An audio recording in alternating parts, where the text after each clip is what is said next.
Magandang umaga po, no? Ngayon ay Thursday. Kapon hindi masyado nakapag-video, sir po, no? Pasensya na po kayo. Marami nagtatanong yung ating ano na raw balita doon sa ating letter sa Bangko Sentral ng Pilipinas. Alam niyo, di ba sabi ko naman, aantayin lang natin ngayon till Friday.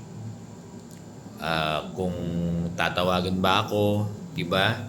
Kung meron na bang reply this week, di ba? Kasi sabi naman nung kausap namin doon, i-inform daw ako kung meron ng sagot. Kasi ang sabi naman, sasagutin daw, So, antay lang natin till Friday. At kapag wala pa silang reply, di ba sabi ko sa iyo, next week, magte-text ako. Magte-text ako doon sa kausap namin na personal doon sa BSP kung meron ng sagot. Diba? So, hanggat walang sagot, hindi natin alam kung Hindi natin alam kung ano yung sabihin, kung ano yung magiging reply ng BSP. Wala tayong idea. Kung iba tinatanong kung positive ba, positive. Hindi pa natin masabi by now. Diba?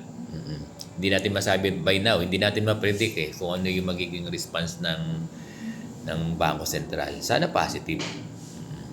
At nakita ko, may nag-send sa akin parang yung Vice Governor ng Bangko Sentral. Kasi tinanong ng teacher, tapos sumagot yung Vice Governor. Parang sabi, ano bang sabi doon? Parang pinag-aaralan din nila, no? So, ang ibig sabihin,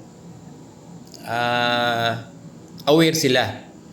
Aware yung Bangko Sentral ng Pilipinas sa clamor. Diba? Sa gustong mangyari, sa nire-request ng mga guro. Aware sila.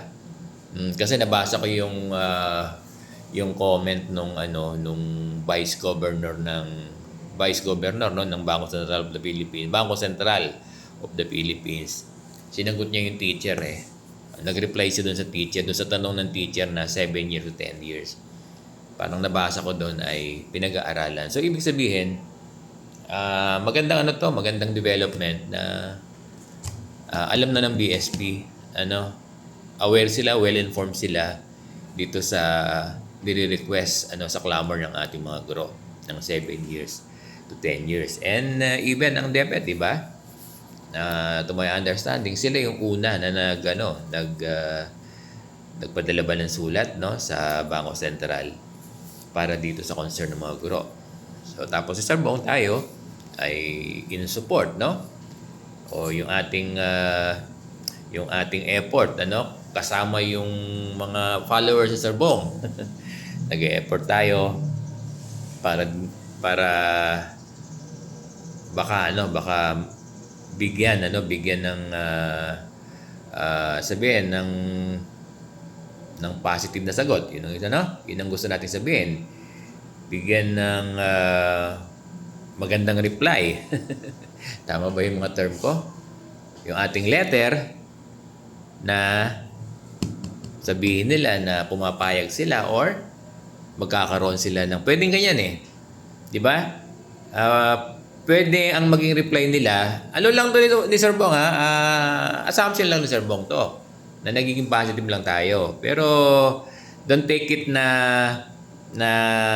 ito na yung totoong mangyayari. Baka mamaya i-quote nyo ako. Sabi ni Sir Bong, positive na raw. Hindi. Ito lang yung assumption natin na posibleng mangyari na sabihin ng Bangko Sentral na gagawa sila ng policy for the 7 years to 10 years, di ba? Or pwede naman na sabihin ng Bangko Sentral na binibigay na niya sa PLI yung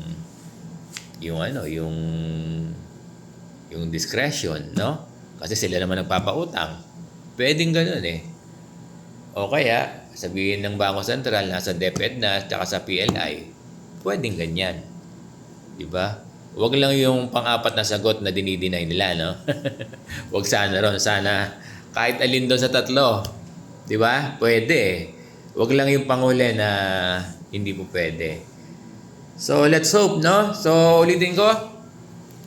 Mag-aantay lang si Sir Bong ng till Friday para dito sa effort natin, Kasi may effort din ng may ginagawa ding action ng DepEd di ba?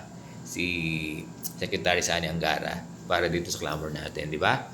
So, iba naman itong ginagawa natin. Yung sa atin naman, yung initiative ni Sir Bong at saka ng mga guro natin na sumusubaybay, iaantay lang natin till Friday. Please, huwag natin silang kulitin. Ngayon, after Friday, pag wala, Monday, magte-text na ako doon sa kausap natin kung ano ng balita. So, ganun lang muna, dear teachers,